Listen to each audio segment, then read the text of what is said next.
Listen to a poem by Rafeef Ziadah, a Canadian-Palestinian spoken word artist and activist. The poem, written in 2011, is entitled "We Teach Life, Sir," and has today the same validity it had back then. Let's listen. Today, my body was a TV'd massacre. Today, my body was a TV'd massacre that had to fit into sound bites and word limits. Today, my body was a TV'd massacre that had to fit into sound bites and word limits, filled enough with statistics to counter measured response. And I perfected my English and I learned my UN resolutions. But still, he asked me, "Ms. Ziadah, don't you think everything would be resolved if you would just stop teaching so much hatred to your children?" Pause.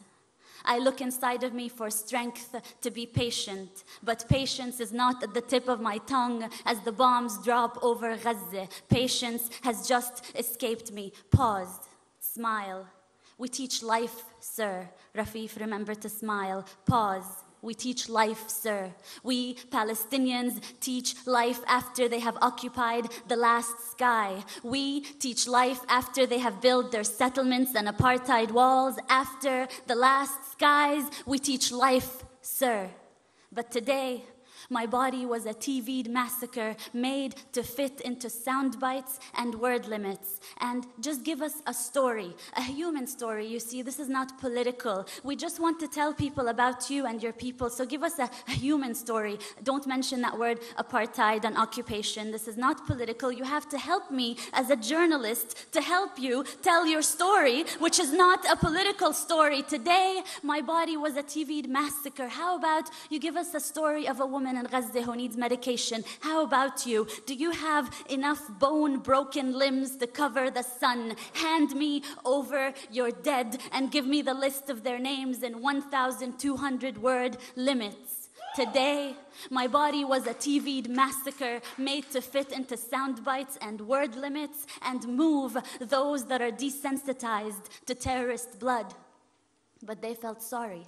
They felt sorry for the cattle over Gaza. So I give them UN resolutions and statistics, and we condemn and we deplore and we reject. And these are not two equal sides, occupier and occupied, and 100 dead, 200 dead, and 1,000 dead. And between that war crime and massacre, I vent out words and smile, not exotic. Smile, not terrorist. And I recount 100 dead, 200 dead, 1,000 dead. Is anyone out there? Will anyone listen? I wish I could wail over their bodies. I wish I could just run barefoot in every refugee camp and hold every child, cover their ears so they wouldn't have to hear the sound of bombing for the rest of their life the way I do. Today, my body was a TV'd massacre, and let me just tell you, there is nothing your UN resolutions have ever done about this. And no soundbite I come up with, no matter how good my English gets, no soundbite